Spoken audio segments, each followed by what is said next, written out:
ഈ നെല്ലെടുക്കുന്ന മില്ലുകാർക്ക് വരെ യൂണിയനുണ്ട്. പക്ഷേ കർഷകർക്ക്, ഒരു നെൽകർഷകനായ ആൾക്കാർക്ക് ഒരു കൂട്ടായ്മയില്ല. എനിക്ക് പറയാനുള്ളത്, ഞാൻ ജീവിതത്തിൽ ചിന്തിക്കാത്തൊരു കാര്യമാണ് ക്ഷമയോടെ ഇരുന്ന് വായിക്കുക, എഴുതുക, അങ്ങനെയുള്ള ഒരാളല്ല. അതിനകത്ത് ഒരു ചാപ്റ്റർ ലാലേട്ടനുമായിട്ടുള്ളൊരു ബന്ധം. അദ്ദേഹമാണ് എൻ്റെ ബുക്കിന് ഹൃദയപൂർവ്വം എന്നുള്ള പേര് തന്നത് തന്നെ ലാലേട്ടനാണ്. എനിക്ക് അവതാരി എഴുതി തന്നത് ലാലേട്ടൻ. 4 പേജോളം.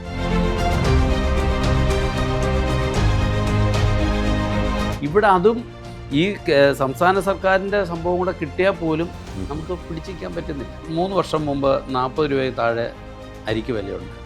ഇപ്പം അത് 60 രൂപയ്ക്ക് വേണ്ടേ.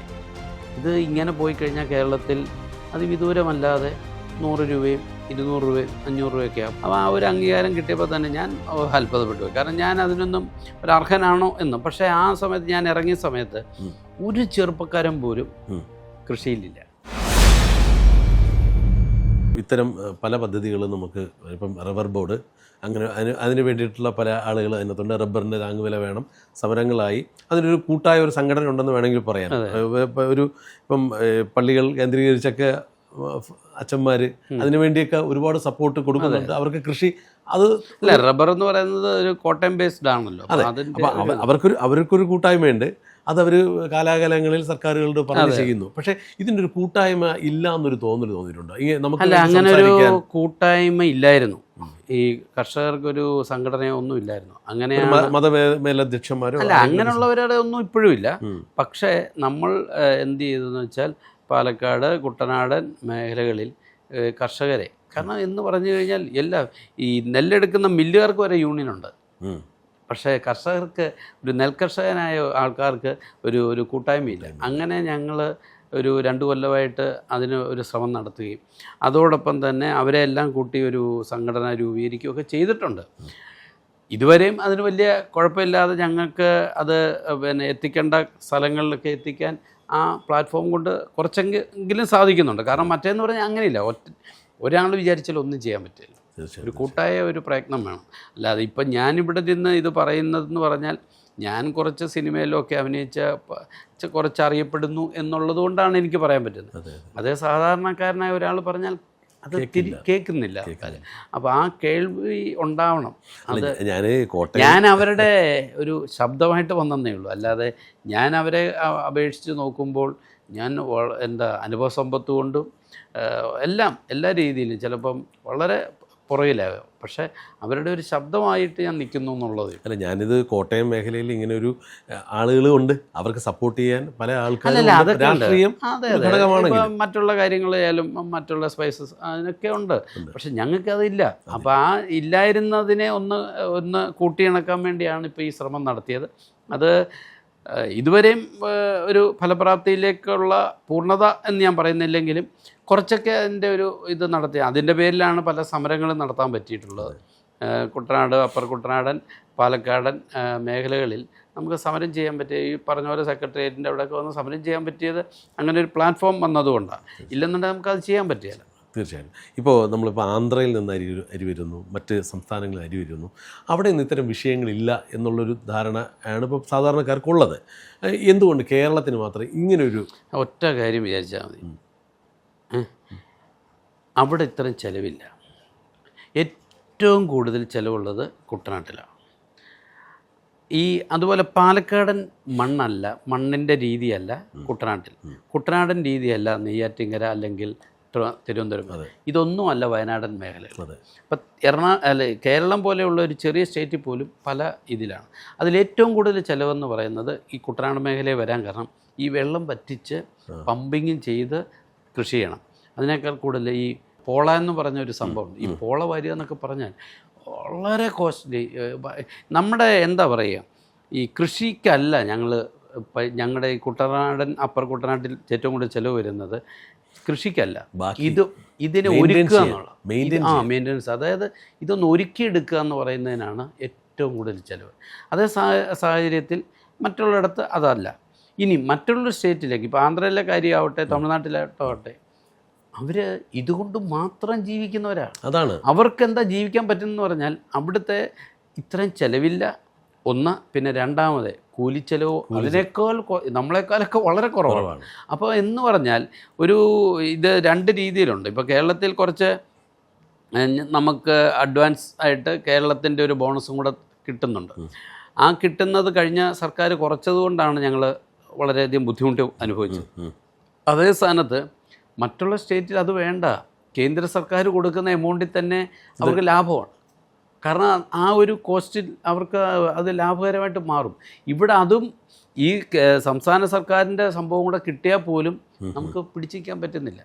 അല്ല, കേന്ദ്രം ഇതിനു വേണ്ടി ഒരു പഠനം ഇപ്പം കേരളത്തിൻ്റെ ഈ പിന്നെ കാലാവസ്ഥയും അല്ലെങ്കിൽ അവസ്ഥകളൊക്കെ വെച്ചിട്ട് ഒരു പഠനം നടത്തിയിട്ട് ഇതിനൊരു കേന്ദ്രത്തിൻ്റെ അടുത്തും നമ്മളിതൊക്കെ പ്രപ്പോസൽ പോവുകയും അവിടുന്ന് കുറച്ച് സംഘങ്ങൾ വന്ന് ഈ കുട്ടനാടൻ അതുപോലെ പിന്നെ പാലക്കാടൻ മേഖലയിൽ പാലക്കാട് അനുഭവിക്കുന്ന പറഞ്ഞാൽ ഒരു എന്താ പറയുക ജനുവരി തൊട്ടുള്ള ചൂട്, അതുപോലെ വന്യമൃഗ ശല്യം, പിന്നെ അവർക്ക് കുറച്ച് വെള്ളത്തിൻ്റെ ഷോർട്ടേജ് വരും ആ സമയം. ഇതൊക്കെയാണ് അവരനുഭവം. കുട്ടനാട്ടിലൂടെ വന്ന് നേരെ തിരിച്ച് വെള്ളം കൂടുതൽ വന്ന് ഈ പറഞ്ഞ പോലെ ബണ്ട് സംരക്ഷണം, മറ്റുള്ള കാര്യങ്ങൾ, ഇതൊക്കെ കൊണ്ട് ഇതെല്ലാം നമ്മൾ കാണിച്ചു കൊടുത്ത് പോയിട്ടുള്ളതാണ്. എന്തായാലും ഇതുവരെയും ഇപ്പം കേന്ദ്ര സർക്കാരിൽ നിന്ന് ഒരു കാര്യവും ഉണ്ടാകുന്നുണ്ട്, എല്ലാ വർഷവും എന്തെങ്കിലും വില കൂട്ടി വരുന്നുണ്ട്. അതുണ്ട്. പക്ഷെ ആ കൂട്ടുന്ന ഇത് കഴിഞ്ഞ സർക്കാർ ഞങ്ങളുടെ കേരളത്തിൽ ആ കൂട്ടുന്നത് ഇവിടുത്തെ അവരുടെ വിഹിതത്തിൽ കൂട്ടിച്ചേർത്തിട്ട് അത് ഞങ്ങൾക്ക് കിട്ടാതായി. അതാണ് ഞങ്ങൾക്ക് ഏറ്റവും കൂടുതൽ ബുദ്ധിമുട്ട് വന്നത്. അപ്പോൾ ഇപ്പോൾ ഏതാണ്ട് 30 രൂപ 20 പൈസ കിട്ടുന്ന സ്ഥാനത്ത് ഏതാണ്ട് ഞങ്ങൾക്ക് 34 രൂപയോളം കിട്ടേണ്ട സംഭവമാണ്. അത് കുറയാൻ കാരണം ഈ പറഞ്ഞ പോലുള്ള അവസ്ഥയാണ്. അപ്പം ഇപ്പം നിങ്ങൾക്കറിയാം, ഇപ്പം ഒരു 3 വർഷം മുമ്പ് 40 രൂപയ്ക്ക് താഴെ അരിക്ക് വിലയുണ്ടായിരുന്നു. ഇപ്പം അത് 60 രൂപയ്ക്ക് മേളിലായി. ഇത് ഇങ്ങനെ പോയി കഴിഞ്ഞാൽ കേരളത്തിൽ അത് വിദൂരമല്ലാതെ 100 രൂപയും 200 രൂപയും 500 രൂപയൊക്കെയാണ്. അപ്പോൾ കഞ്ഞി കുടിക്കേണ്ട ഒരാൾ, നമ്മൾ എത്രയൊക്കെ പോയാലും നമുക്കെല്ലാം ഫാസ്റ്റ് ഫുഡൊക്കെ ഇഷ്ടമാണെങ്കിലും നമ്മൾ കുറച്ച് നാൾ ഫാസ്റ്റ് ഫുഡൊക്കെ കഴിച്ചിട്ട് വരുമ്പോൾ നമ്മുടെ നാട്ടിൽ വരുമ്പോൾ നമുക്ക് ഇച്ചിരി കഞ്ഞിയും ചമ്മന്തിയും കഴിക്കണമെന്നുള്ള ഒരു ചിന്തയില്ല. അപ്പോൾ ആ ചോറ്, അന്നം, അതിനോടുള്ളൊരു ബഹുമാനം കൊടുക്കേണ്ട ഒരു കാലമാണ് എന്നാണ് എനിക്ക് സർക്കാരിനോടല്ലേ പറഞ്ഞിട്ട് കാര്യമുള്ളൂ. അപ്പോൾ അവരോട് പറയാനുള്ളൂ. ഇപ്പോൾ ഇത്തരം ഒരു കർഷകശ്രീ അവാർഡ് അങ്ങ് കിട്ടി, ദേശീയ തലത്തിലൊക്കെ കിട്ടിയ ആ സമയത്ത് അങ്ങേക്ക് തോന്നിയെന്താണ്? ഞാനിങ്ങനെ ഒരു അതല്ല, ഞാൻ വണ്ടറായിരുന്നു. ഞാൻ അങ്ങനെ ഒരു ദേശീയ സംഭവമല്ല, സംസ്ഥാന സർക്കാരിൻ്റെ പലയിടത്തും കൊടുക്കുന്ന ഒരു ഇതാണ്. അപ്പോൾ ആ ഒരു അംഗീകാരം കിട്ടിയപ്പോൾ തന്നെ ഞാൻ അത്ഭുതപ്പെട്ടു പോയി. കാരണം ഞാൻ അതിനൊന്നും ഒരു അർഹനാണോ എന്നും. പക്ഷേ ആ സമയത്ത് ഞാൻ ഇറങ്ങിയ സമയത്ത് ഒരു ചെറുപ്പക്കാരൻ പോലും കൃഷിയിലില്ല. ഒരാളും, എല്ലാവരും ഇട്ടേച്ച് പോവുകയാണ്. അങ്ങനെയാണ് ഞാൻ അതല്ല, എല്ലാവരും കൃഷിയിലേക്ക് തിരിച്ചു വരണം എന്നൊക്കെ ഒരു ഇതിൽ ഞാൻ അതിനു വേണ്ടി ആ സമയത്ത് ഈ ഒരു പ്ലാറ്റ്ഫോമൊക്കെ വരുന്നതിന് മുമ്പ് അന്നേ ഞാൻ പറഞ്ഞു. അപ്പം ഇത്ര ബുദ്ധിമുട്ടില്ല. അപ്പം ആ ബുദ്ധിമുട്ട് ഇല്ലാത്ത സമയത്തും ചെറുപ്പക്കാർ ഇതിലേക്ക് വരാതെ വന്നപ്പോൾ ഞാൻ അവരോട് ഒരു ആഹ്വാനം നടത്തി അതിനുവേണ്ടി പലയിടത്തും പറയുകയൊക്കെ ചെയ്തപ്പോഴായിരിക്കും എനിക്ക് ആ ഒരു അംഗീകാരം കിട്ടിയത്. അതിപ്പോൾ കൂടുതൽ ഉത്തരവാദിത്വം വന്നു എന്നുള്ളതാണ് എൻ്റെ തോന്നൽ.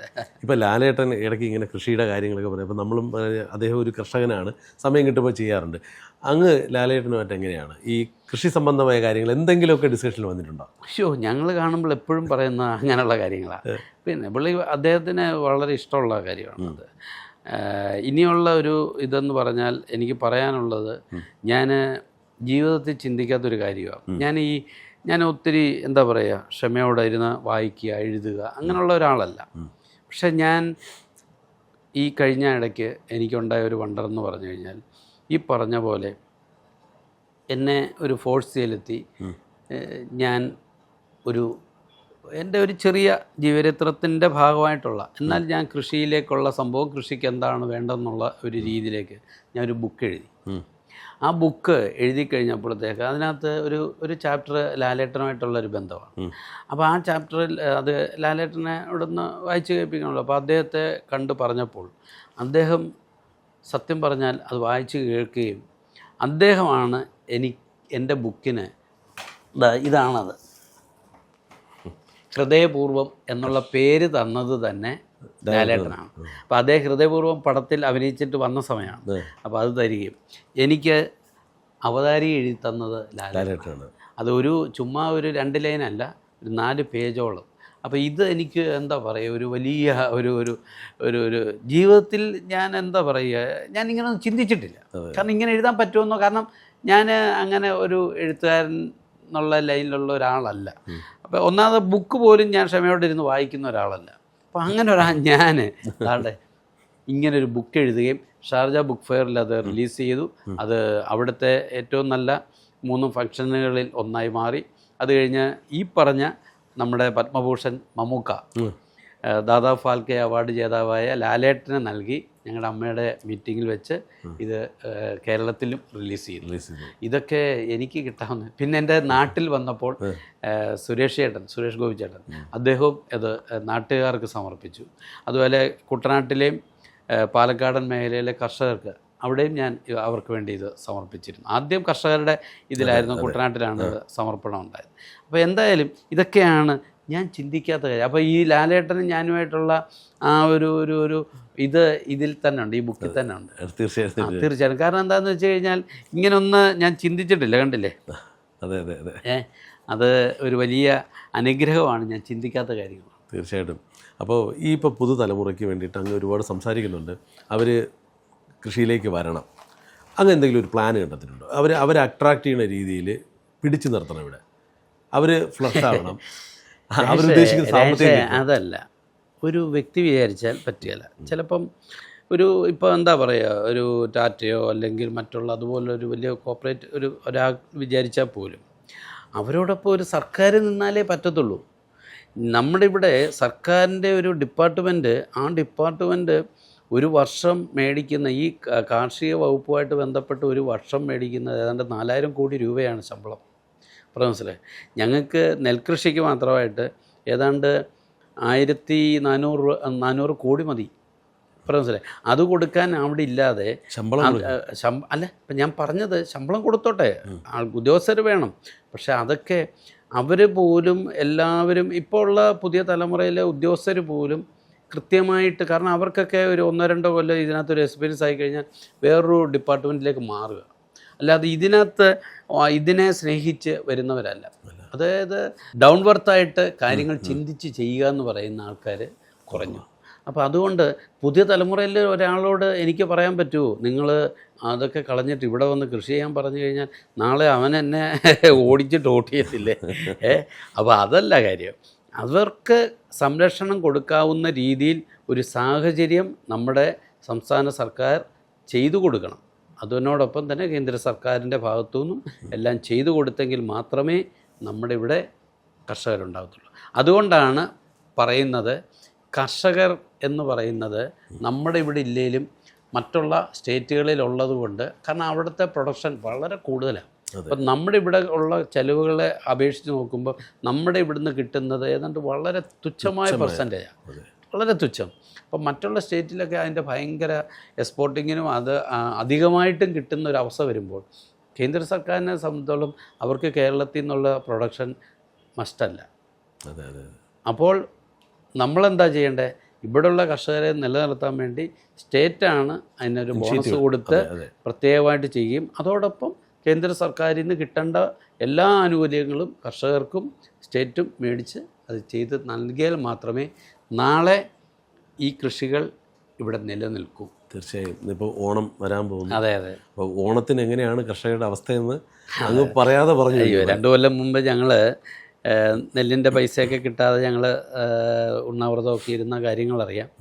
പക്ഷേ കുമ്പിളിക്കഞ്ഞി എന്നൊക്കെ പറഞ്ഞ് ചെയ്തു. എന്തായാലും ഈ പ്രാവശ്യം അങ്ങനെ അത്ര വലിയ ഒരു ബുദ്ധിമുട്ട് എന്തായാലും വന്നു കഴിഞ്ഞപ്പോൾ ഇവർ പൈസയൊക്കെ കൊടുത്തുനിന്ന് കുറച്ചൊക്കെ സെറ്റിൽ ചെയ്തിട്ടുണ്ട്. അപ്പോൾ അതുകൊണ്ട് ആ ഒരു ബുദ്ധിമുട്ട് ഇപ്പോൾ ഈ ഓണക്കാലത്ത് കർഷകരെ സംബന്ധിച്ചുള്ളതില്ല. പക്ഷേ നമുക്ക് ചെയ്യാൻ പറ്റുന്ന ഒന്ന്, കർഷകരെ സംബന്ധിച്ചിടത്തോളം ചെയ്യാവുന്ന ഒരു വലിയ കാര്യമെന്ന് പറഞ്ഞാൽ ഞങ്ങൾക്ക് നിലനിൽക്കാനുള്ള ഈ പോരാട്ടത്തിൽ ഞങ്ങളോടൊപ്പം പങ്കുചേരുക എന്നുള്ളതേ ഉള്ളൂ. പിന്നെ എന്നെ സംബന്ധിച്ചിടത്തോളം ഇപ്പോൾ സിനിമ വാഴ എന്ന് പറഞ്ഞൊരു പടം വന്നു. അത് എനിക്കൊരു വലിയ ഹൈപ്പായിരുന്നു വാഴയിൽ. കാരണം ഇതുവരെ ഒരു ന്യൂജൻ സംഭവത്തിൽ എല്ലാവരും എന്നെ കണ്ടുകൊണ്ടിരുന്നത് ബാദുഷാ ഖാൻ എന്നും പറഞ്ഞൊരു ട്രോളായിരുന്നു. ആ പടം ഓടിയില്ലെങ്കിലും ആ ക്യാരക്ടറാണ് ഓടിയത്. അതുപോലെ തന്നെയാണ് ഈ വാഴ 2-ലെ എൻ്റെ പോലീസ് അപ്പം കാവലാണ് കാക്കി എന്ന് പറഞ്ഞു. അപ്പോൾ എന്ന് പറഞ്ഞ പോലെ സിനിമയുണ്ടെങ്കിലേ എനിക്ക് ഇതിലൊക്കെ ആൾക്കാരോട് സംസാരിക്കാനും ഇതുള്ളൂ. അപ്പോൾ അതും എനിക്ക് ലഭ്യമാവണം. അപ്പോൾ അതിൻ്റെ ഒരു ശ്രമങ്ങളും ഉണ്ട്. ഇപ്പോൾ ഓണക്കാലത്തൊരു ചെറിയ പടം എൻ്റെ ഇറങ്ങുന്നുണ്ട്, ആലി എന്നും പറഞ്ഞ്. അപ്പോൾ അതുപോലുള്ള സിനിമകൾ ചെയ്യുന്നതിനോടൊപ്പം കാർഷിക വൃത്തി, കാരണം അതിൽ നിന്ന് എന്തെങ്കിലും കിട്ടിയാലേ എനിക്ക് ഇതിൽ കൊണ്ട് കളയാൻ പറ്റുമോ.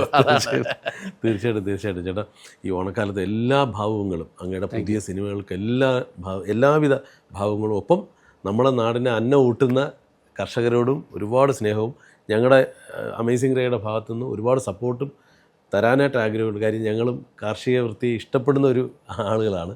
അതെല്ലാ ഭാവങ്ങളും ചേട്ടാ. തീർച്ചയായിട്ടും എല്ലാവർക്കും ഈ ഓണക്കാലത്ത് സമ്പൽ സമൃദ്ധമായ ഒരു ഓണക്കാലമാവട്ടെ. കാർഷിക വൃത്തിയിലുള്ള, സിനിമാ രംഗത്തുള്ള, പൊതുപ്രവർത്തന രംഗത്തുള്ള എല്ലാവരോടൊപ്പം നല്ല മനസ്സുകളുടെ ഒരു സപ്പോർട്ടുണ്ടാവണം. അതിനുവേണ്ടി എല്ലാവരോടും അപേക്ഷിക്കുന്നു. എല്ലാവർക്കും ഹൃദയത്തിൻ്റെ ഭാഷയിൽ ഓണാശംസകൾ.